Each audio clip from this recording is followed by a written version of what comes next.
পুলিশের গুলিতে Kushtia শিলাইদহে UP chairman সহ ৩ জন খুন, পুলিশ বলছে আধিপত্য বিস্তারের জের। নারায়ণগঞ্জে গণপিটুনির শিকার 4 পুলিশ, ব্যবসা প্রতিষ্ঠানে তল্লাশির প্রতিবাদে সড়ক অবরোধ, 5 জন আটক। ইমানের পরিবারের উপর হামলার ঘটনায় র্যাবের সোর্স দাবিদার ইব্রাহিমের বিরুদ্ধে আদালতের সমন জারি। এবং জলদস্যুদের অত্যাচারে অতিষ্ঠ সমুদ্র উপকূলের জেলেরা, চট্টগ্রাম বন্দরের বহির্নোঙরে অভিযান চালিয়ে 34 জন গ্রেপ্তার।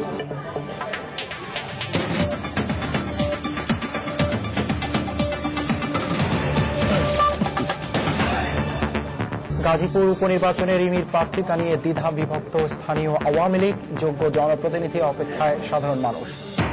এবং ছাত্রাবাস পোড়ানোর ক্ষতিপূরণ সহ নানা বিষয়ের সুরাহা ছাড়াই খুলছে সিলেট এমসি কলেজ, 8 শিক্ষার্থীকে আটকের প্রতিবাদে মানববন্ধন।